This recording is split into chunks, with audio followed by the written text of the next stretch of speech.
Be me Callum, 27 years old. I have a degree in software engineering, and I'm genuinely good at my job. I'm not some rock star coder, just a solid, reliable guy who gets things done. For the past 6 months, my life has been a miserable cycle of job hunting. It feels less like a career search and more like shouting into a void. I'd spend hours tailoring my resume for each position, writing a cover letter that hit all the right keywords. I'd research the company, understand their tech stack, and make sure my application was as perfect as possible. Then I'd hit submit and wait. Most of the time, the response was just silence. Complete and total radio silence. Sometimes I'd get the automated rejection email. You know the one. Thank you for your interest in our company. The worst part was when it would arrive less than 2 minutes after applying. It was obvious a machine had scanned my resume for a few seconds and tossed it into the digital trash bin. No human eyes ever saw my experience or my projects. I must have sent out over 200 applications. My spreadsheet was a monument to my own failure. Out of all that effort, I landed maybe 5 or 6 interviews for jobs I wasn't even excited about. It was starting to seriously get to me. The constant rejection, the feeling of being invisible. There was this one company, though, Innovate Dynamics. For me, it was the dream job. They worked on projects that were genuinely interesting, the kind of stuff you could be proud of. The pay was good, the benefits were solid, and it was the exact career path I wanted. I was a perfect fit for them. I knew it. My skills aligned perfectly with at least 5 different openings they had posted over the last few months. Senior developer, systems analyst, back-end engineer, you name it. I applied for every single one, and every single time, without fail, I got that same instant rejection email. It was baffling. I felt like I was going crazy. One night, I was out for a drink with my buddy Johnny. He's one of my oldest friends, and he works as a recruiter for a big tech firm. He knows the ins and outs of the corporate hiring world. I was venting to him, probably for the 10th time, about how demoralizing this whole process was. I told him about Innovate Dynamics and the instant rejections. He just nodded, listening patiently while sipping his beer. He pulled out his phone while I was talking and started scrolling. He typed the company name into LinkedIn. "Let's take a look," he said, his eyes scanning the screen. "Okay, look at their recent hires, the posts they make welcoming new team members." He turned the phone around to show me. It was a wall of corporate headshots, a lot of women, all smiling. The men they did hire all looked incredibly young, almost like they were fresh out of college, and fit a very specific, non-threatening aesthetic. It didn't look like a team of experienced engineers. It looked like a cast for a TV show. "Now look at this," he said, tapping on a profile. The screen showed a woman with a very professional photo and a title that read, Katie, Director of People and Culture. Her bio was filled with corporate buzzwords, championing diversity, fostering inclusive environments, empowering marginalized voices. She had a post pinned to the top of her profile. It was a long rant about the importance of breaking down traditional power structures in the workplace and combating inherent male toxicity. Johnny looked up from his phone with a knowing, tired expression. "This is your problem right here," he said, pointing at Katie's smiling face. "You're a man named Callum. Your resume probably gets filtered out by an algorithm she personally approved before it ever reaches a real person." I was just staring at the screen. I couldn't believe it. "That can't be real," I said. "That has to be illegal. They're supposed to hire the most qualified person." Johnny let out a short, bitter laugh. "They don't care about the most qualified person," he explained. "They care about the candidate that helps them meet their diversity quotas. It's all about optics. Your qualifications are secondary to your demographics." He told me that these days, many big companies use software to screen resumes, and HR can set parameters to prioritize certain keywords or filter out others. Words related to diversity, inclusion, and empowerment get a boost. A name like Callum combined with a traditional career path in engineering. It was probably a red flag for her system. I just sat there, feeling this wave of hopelessness wash over me. All my hard work, my skills, my experience, none of it mattered because of my name and my gender. It was the most profoundly unfair thing I had ever encountered. Johnny saw the look on my face. He leaned forward, lowering his voice. "Look, man, you can either complain about the game or you can learn how to play it. You want to work there, right?" I nodded. "Then you have to get past the dragon guarding the gate," he said, gesturing to his phone. "We need to make you look like a candidate she wants to interview." The idea felt wrong, dishonest. But what was the alternative? 6 more months of automated rejections? I was desperate. I had bills to pay. I wanted a career, not just a job. "What do you have in mind?" I asked. A slow grin spread across Johnny's face. We spent the next hour brainstorming. We went back to my place and pulled up my resume on the laptop. The plan was to create a new version of it, a sanitized version. First, the name. Callum had to go. We looked up lists of gender-neutral names. We settled on Alex. Simple, common, impossible to assign a gender to without more information. Next, we went through my experience in education. I had mentioned being part of the university's rugby club. Too aggressive, too masculine, Johnny said. So we deleted it. I had a link to my GitHub profile, which had a picture of me. We removed the link. I had listed some of my personal projects, one of which was a simulation for a fantasy football league. "Delete it," Johnny advised. "Too bro-I." We scrubbed the entire document of anything that could possibly identify me as a man. The final result was a sterile, impersonal document. It listed my skills, my qualifications, and my work history. Nothing more. It was the resume of a ghost, a highly competent, well-educated ghost. "There," Johnny said, leaning back. "Now you're not Callum, the male engineer. You're Alex, the qualified candidate." It felt bizarre, like I was applying for a job in disguise. But a part of me was morbidly curious to see if it would work. I found the same back-end engineer position on their website, the one I'd been rejected from just a week prior. With a deep breath, I uploaded the new resume of Alex. I filled out the application, leaving any optional demographic questions blank. Then I clicked Submit. I expected the same instant rejection. I braced myself for it, but it didn't come. Minutes turned into an hour, still nothing. "No news is good news," Johnny said before he left. I didn't sleep well that night. The next morning, I woke up and checked my email with a sense of dread. And there it was, an email from Innovate Dynamics. My heart sank. I thought, here we go again. But the subject line was different. It wasn't a rejection. It read, "Invitation to interview for back-end engineer position." I clicked it open, my hands shaking slightly. It was from a real person, an HR assistant. "Dear Alex," it began, "thank you for your interest in Innovate Dynamics. We were very impressed with your background and would like to schedule a technical interview with our team lead." I read the email 3 times to make sure it was real. It worked. The stupid, simple, dishonest trick actually worked. A part of me was thrilled. I had beaten the system. But another, much larger part of me was just sad and angry. It proved Johnny was right. They hadn't wanted me. They wanted a profile that fit their checklist. I scheduled the interview for a few days later. It was going to be a video call. I spent the next couple of days preparing, brushing up on algorithms and system design. I was nervous, but also determined. If they were going to give me a chance based on a lie, I was going to prove I deserved it based on the truth of my skills. The day of the interview arrived. I logged into the video call a few minutes early. A man joined the call.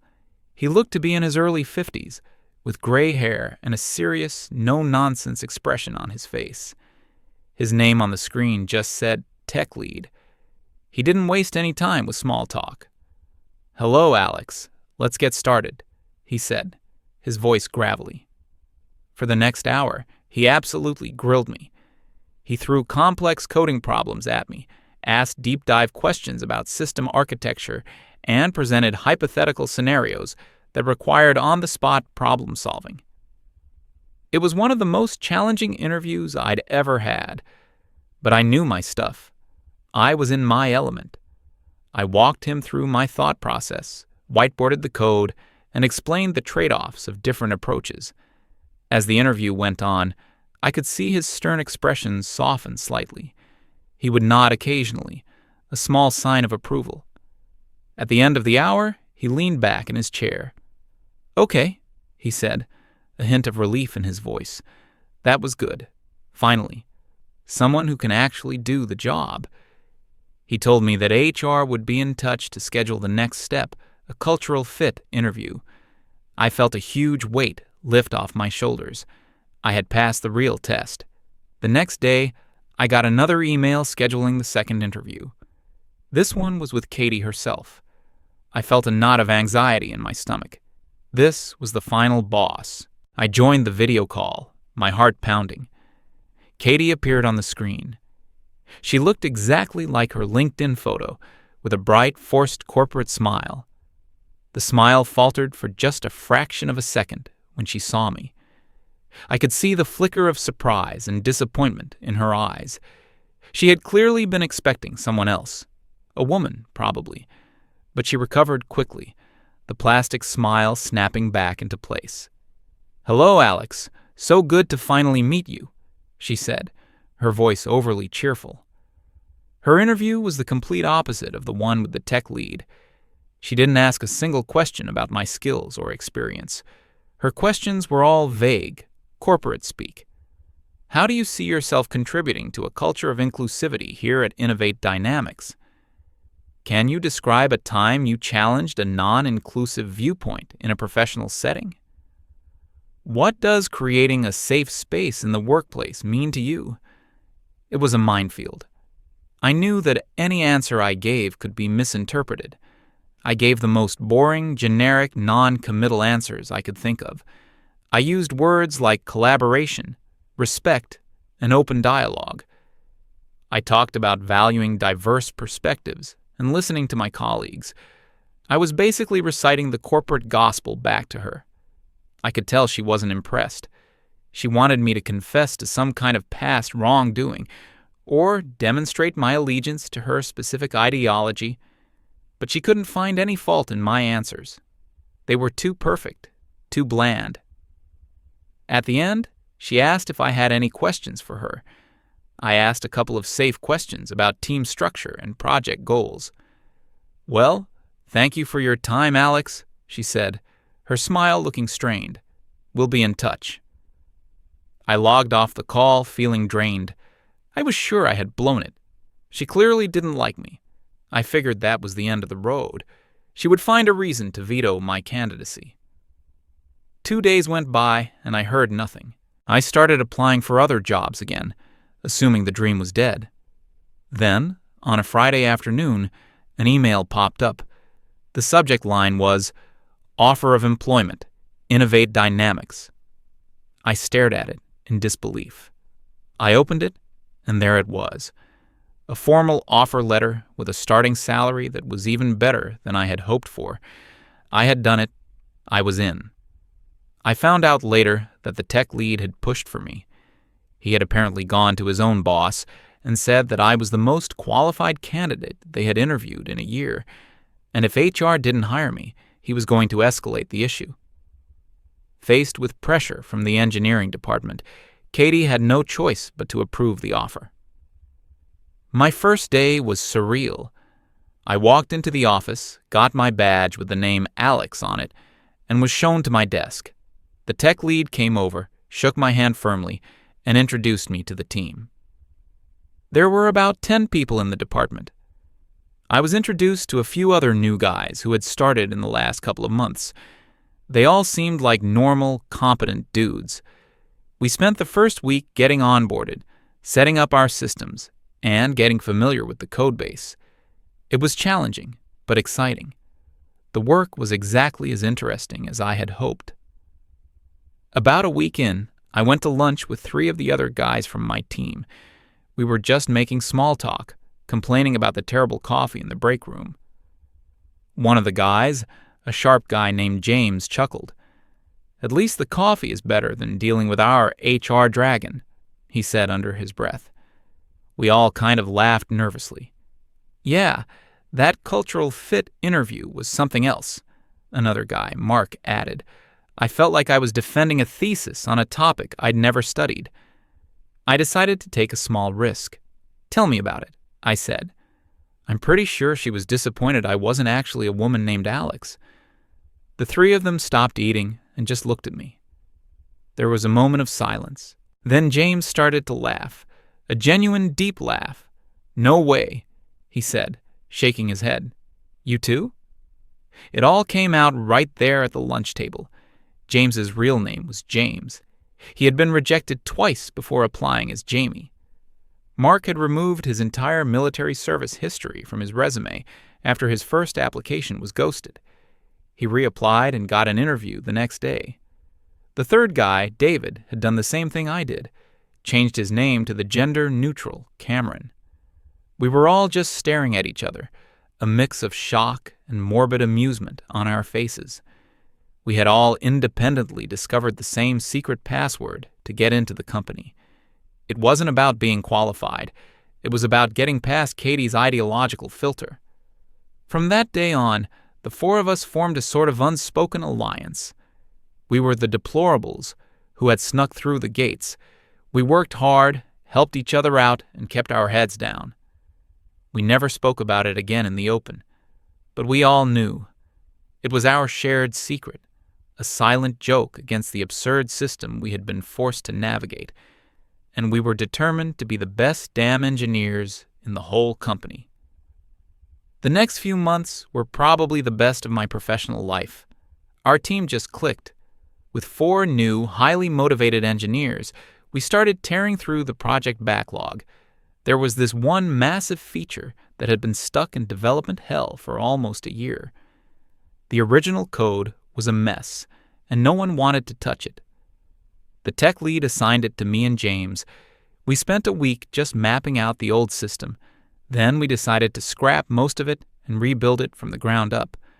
It was intense work, long hours, but we were making real progress. The tech lead was ecstatic. He was a pure engineer at heart. He loved seeing a broken system get fixed. He started shielding us from all the corporate nonsense. If another department needed something, he handled it. If there was a pointless meeting, he'd go himself and let us keep coding. He just wanted us to do what he hired us to do, build good software. Our productivity went through the roof. We hit every deadline, and then we started finishing tasks ahead of schedule. Even the CEO, Mr. Hill, started to notice. He was an older guy, very much from the old school of business. He cared about one thing, results. He sent out a company-wide email one afternoon, specifically praising our department for the turnaround on the big project. It felt good to be recognized for the work we were doing, but not everyone was happy about it. We started noticing Katie more often. She'd walk through our section of the office, not saying anything, just observing. She had this tight, polite smile on her face, but her eyes were cold and analytical. She was watching us. Then came the quarterly all-hands meeting. Mr. Hill gave his usual speech about profits and projections. Then he handed the floor to Katie for her People and Culture update. She put up a presentation full of colorful charts and graphs.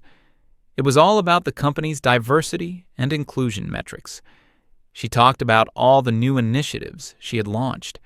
As she was talking, she put up a slide showing the demographic breakdown of new hires by department. When she got to the engineering department, she paused for a second.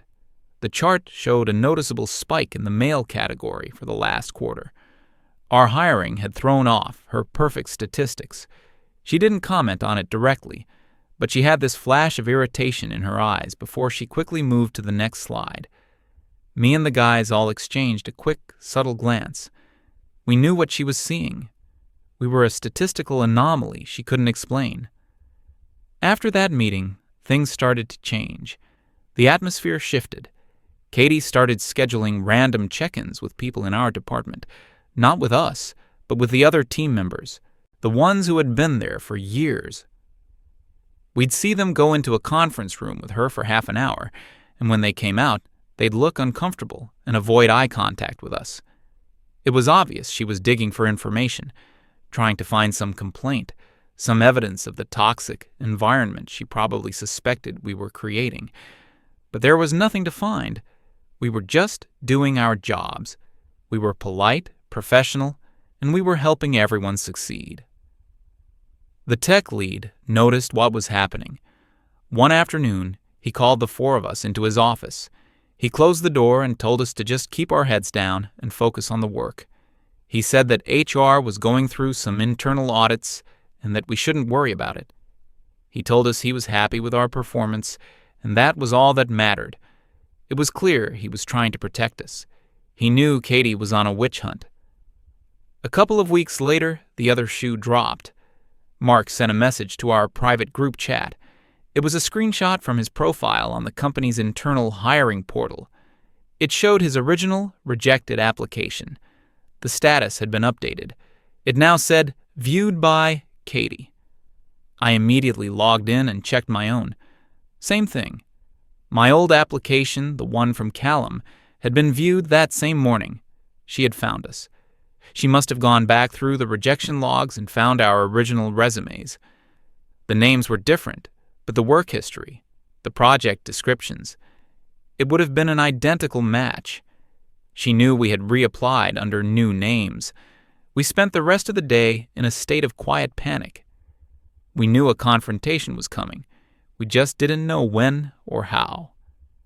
The call came the next morning, a calendar invitation from Katie. The subject was Project Team Performance Review. The attendees were me, James, Mark, and David, and the tech lead, and Mr. Hill. This was it, the public execution. We walked into the main conference room. It was one of those big glass-walled rooms on the executive floor. Katie was already there, sitting at the head of the long table. She had a laptop open and a stack of printed papers next to her. She looked incredibly smug, like a cat that had finally cornered a mouse. Mr. Hill was at the other end of the table, his expression completely unreadable. The tech lead sat with us, looking grim and angry. We all sat down without a word. The silence was suffocating. Katie cleared her throat and began. She said she had called the meeting to discuss a serious breach of integrity within the engineering department. She then proceeded to lay out her entire investigation. She put our original resumes up on the big screen, next to our current employee profiles. She dramatically highlighted the different names. She spoke about how we had maliciously and deceptively circumvented the company's hiring protocols. She used phrases like unethical behavior and a fundamental betrayal of trust. She painted us as a gang of criminals who had lied and cheated our way into the company. Her tone was righteous and indignant. She was performing for Mr. Hill, expecting him to be shocked and appalled. We just sat there and took it. There was nothing to say. We had done exactly what she was accusing us of. After her 10-minute monologue, she sat back, a triumphant look on her face. "So," she said, looking directly at Mr. Hill, "as you can see, this is an unacceptable situation. I recommend immediate termination for all 4 of these individuals." Mr. Hill didn't react. He just looked down the table at the tech lead. "What's your take on this?" he asked, his voice calm. The tech lead took a deep breath. He didn't look at Katie. He looked at Mr. Hill. He started by saying that he didn't condone dishonesty, but then he started talking about the state of his department before we arrived. He talked about the missed deadlines, the buggy software, the low morale. He described it as a sinking ship. Then he opened his own laptop and connected it to the screen. He pulled up a dashboard full of performance metrics, code commits, bug fix rates, project velocity charts, server uptime percentages. Every single graph showed a dramatic, undeniable improvement, starting exactly when we were hired. "This is the work these 4 have done in the last 6 months," the tech lead said, his voice firm and steady. "The project we were just praised for? It's 6 weeks ahead of schedule. Our system's crash rate is down by 80%. Client satisfaction has never been higher." He turned off the screen and looked back at Mr. Hill. "I don't know what protocols they circumvented," he said, "but the people who showed up for work have been the most productive and effective engineers I've managed in years. If these are the kinds of people your system is designed to filter out, Katie, then your system is broken." It was a stunning defense. He hadn't made it about us. He had made it about the work, about the results. Katie was speechless. Her smug expression had vanished, replaced by one of disbelief. She clearly expected the tech lead to fall in line. Mr. Hill was silent for a long moment, just steepling his fingers and looking from Katie to the tech lead. Finally, he turned his gaze to Katie. His voice was quiet, but it cut through the tension in the room like a knife. "Let me see if I understand this correctly, Katie," he began slowly. "You implemented a hiring system. This system received applications from several highly qualified candidates." He gestured toward us. "Your system automatically rejected them, without any human review. These same candidates, realizing the system was flawed, changed a single variable, their name, and resubmitted their identical qualifications. Your system then accepted them. They passed a rigorous technical interview, and they have since become the highest performing members of their department, saving a critical company project in the process." He leaned forward slightly. "And your conclusion is that the fault lies with the candidates and not with the system you designed that actively prevented us from hiring the best talent." The logic was brutal. It was undeniable. He had completely dismantled her entire argument in a few calm sentences. That's when Katie lost it. Her professional mask just crumbled away. Her face went red, and her voice started to get shrill. She started talking about how he didn't understand, that it wasn't just about performance, it was about equity and creating a just workplace. She said that by hiring us, the tech lead was perpetuating a culture of male toxicity and privilege. She accused him of not being a team player and of undermining her vision for the company. She was no longer making a business argument. It was a purely ideological tirade. She was basically having a meltdown in front of the CEO. Mr. Hill just sat there and listened, his expression unchanging. When she finally ran out of steam, sputtering about the patriarchy, he let the silence hang in the air for a few seconds. Then he spoke. "Thank you for your perspective, Katie," he said, his voice flat and devoid of emotion. "Your employment with Innovate Dynamics is terminated, effective immediately. Please have your things cleared out within the hour." The shock on Katie's face was absolute. She just stared at him, her mouth opening and closing, but no words came out. She had been so certain of her victory. She couldn't comprehend that she had just been fired. Mr. Hill stood up. "This meeting is over."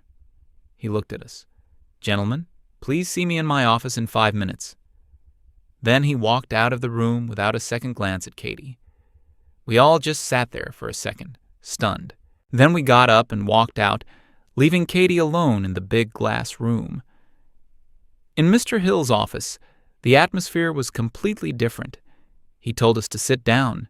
He apologized for what he called a failure in our process. He said that a company's hiring system should be designed to find the best talent, period. He told us that he was personally instructing the IT department to change our names in the system back to our real ones. He looked at me. "We're glad to have you here, Callum," he said, "not Alex." He shook each of our hands and told us to get back to work. That was it. No probation, no warnings. It was over. That night, I met Johnny for a drink at the same bar. I told him the whole story, from the meeting to Katie's firing. He just listened, a slow smile spreading across his face. When I was finished, he raised his glass. So, you had to pretend to be a genderless, personality-free applicant to get a job you were perfect for, proved you were the best, and got the person who tried to block you fired in the process, he summarized. I nodded. What a time to be alive, he said, and we clinked our glasses together. Walking home that night, I didn't feel triumphant or heroic. I just felt tired. We hadn't done anything special. We were just four guys who wanted to do our jobs. We had been forced to play a stupid game, and we had won. But it was a game we should have never been forced to play in the first place.